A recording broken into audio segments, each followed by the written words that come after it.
पण एका बाजूला भरपूर घोटाळे करायचे.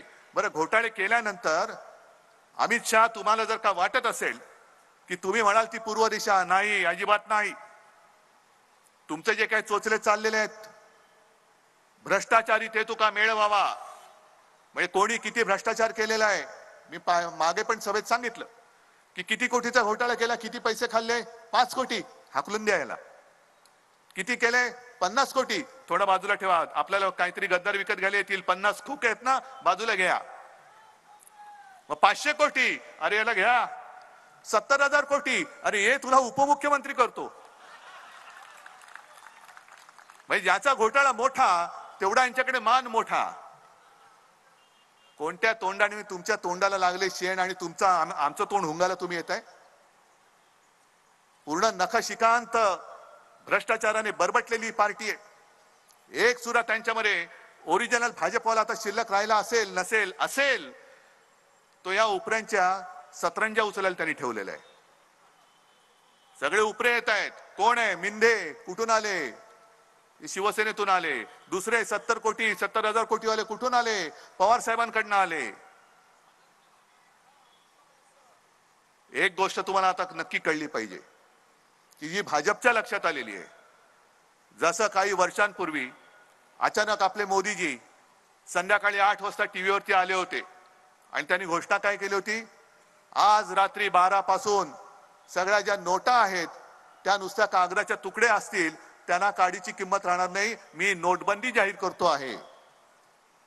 आता त्यांना लक्षात आलंय की महाराष्ट्रातल्या जनतेने नाणेबंदी केलेली आहे. या महाराष्ट्रामध्ये मोदींचं नाणं चालणार नाही. इकडे ठाकरे आणि पवारांचंच नाणं वाजणार, मोदींचं नाणं वाजू शकत नाही.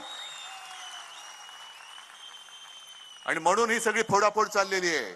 शिवसेना फोड, राष्ट्रवादी फोड.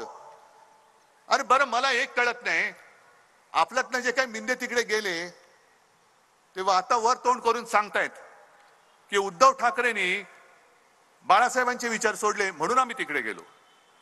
मग अजित पवारांना विचारायचे, तुम्ही काय गेला? तो स्वतः शरद पवार हयात असताना शरद पवारांनी पवारांचे विचार सोडले म्हणून तुम्ही तिकडे गेलात. पवार साहेब आहेत ना, तुमच्यापेक्षा जास्त लोकप्रिय शरद पवार आहेत. आणि पवार साहेब, मी, काँग्रेस पूर्ण महाराष्ट्र पिंजून काढतोय. राज्याच्या कानाकोपऱ्यात गद्दारांविरुद्ध एक चीड निर्माण झालेली आहे. आणि बाळासाहेबांचे विचार कोण ऐकतंय? हे मिंदे जे काय कुंतात माईक वरती, हे बाळासाहेबांचे विचार नाही. अरे शिवसेनेचा दरारा काय आहे? एक फोन बाळासाहेबांचा गेल्यानंतर दिल्लीतले लोक कापायचे चळा. आता दिल्लीतला फोन आला का मिंद्यांची दाढी कापते चळा. हे शिवसेनेचे विचार. अरे संपवून टाकलं तुम्हाला कळलंच नाही. कधी तुमच्या पायाखालची बुडाखालची सतरंजी त्यांनी काढून घेतली. अजून पालघरचा उमेदवार जाहीर करू शकत नाहीयेत. मिंदे स्वतःच्या मुलाची उमेदवारी जाहीर करू शकत नाहीयेत. मी तर 21 उमेदवार जाहीर करून टाकले, लागले सुद्धा कामाला. या इकडनं लढवई एक भारतीताई, तुमच्यामधलीच एक महिला, सर्वसाधारण महिला, ही मी उद्या लोकसभेवरती तुमच्या आशीर्वादाने पाठवायला दिलेली आहे. इथे जे खासदार हे त्या मिंदे बरोबर आले आणि मिंदे बरोबर गेले. आधीच्या पोटनिवडणुकीमध्ये आपल्या विरुद्ध होते, नंतर हेच त्यांना घेऊन आले होते. साहेब हेच उमेदवार चांगले आहेत का? रे म्हटलं आपल्याकडे कोण उमेदवार नाही, हेच चांगले आहेत. मग दिले. मग ते आले, जर का त्यांना त्यांच्या पत्रिकेत योग असेल आणि पुन्हा उमेदवारी मिळाली, प्रचाराला आले, तर त्यांना पहिला प्रश्न विचारा की इतके वर्ष तुम्ही, म्हणजे ही गेली 5 वर्ष, त्याच्या आधीचे काही महिने लोकसभेमध्ये कधीतरी पालघर आणि वाढवण बंदरासाठी तोंड उघडलं होतं का लोकसभेत? हा पहिला त्यांना प्रश्न विचारा.